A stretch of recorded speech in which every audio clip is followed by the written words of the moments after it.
Ya, biasanya ada apa aja sih dalam cerita itu?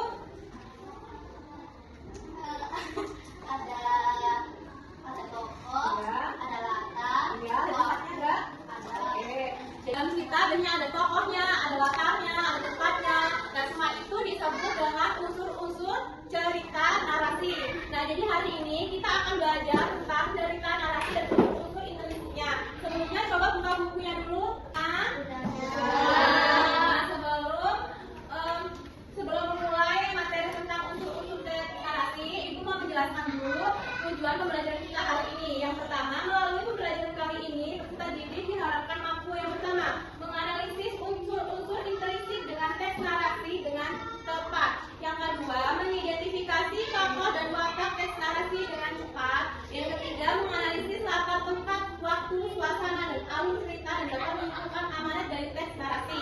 Jadi, teks narasi itu adalah sebuah karangan cerita yang tersusun berurutan berdasarkan waktunya, baik secara imajinasi maupun fakta. Sekarang, aku mau tanya, contoh teks narasi berdasarkan imajinasi apa? Siapa yang bisa menyebutkan? Ya, apa? cerita kartun dan buaya, cerita taman raksasa dan dongeng Sirina dan Telinga. Oke, kalau berdasarkan dengan fakta, contohnya itu apa? Ya, literal fakta. Ya.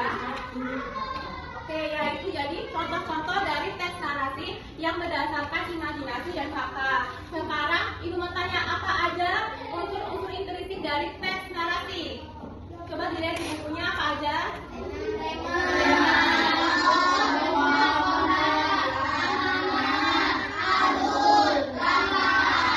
Tema apa yang dimaksud tema?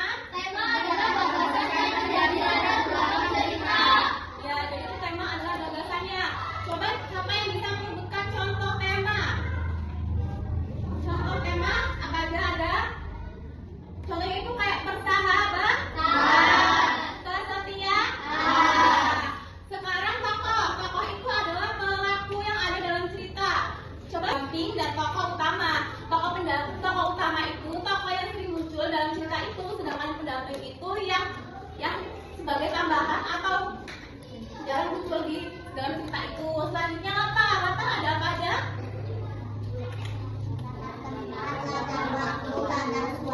Ya, latar tempat contohnya apa? Siapa yang bisa menyebutkan?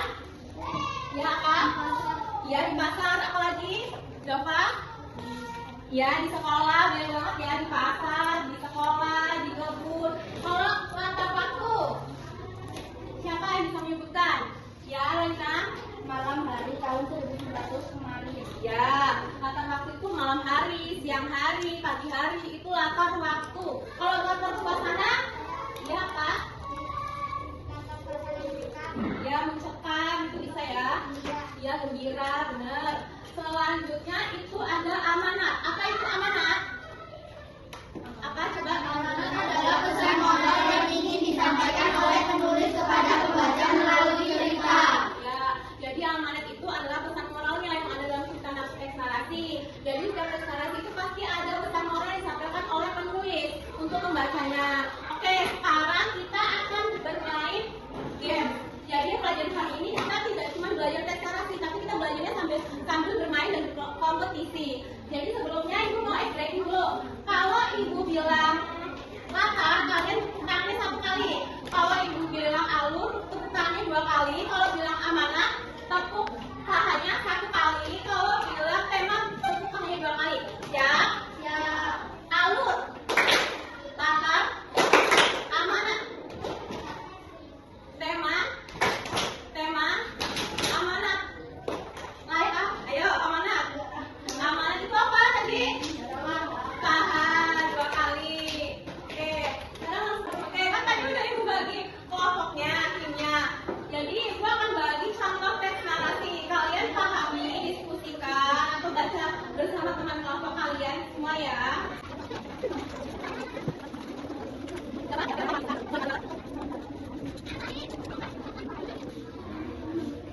Saya semua. Selesai, kita bermain permainan menjawab pertanyaan di sini. Coba baris dulu sesuai urutan pelajaran kita. Kelompok 1 di sini. Kelompok 2. Kelompok 3.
Yuk, ketawa.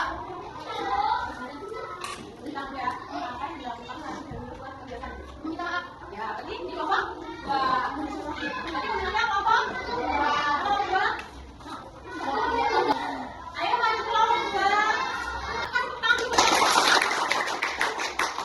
Ini jadi buku yang ada lagi. Kelompok yang pilih.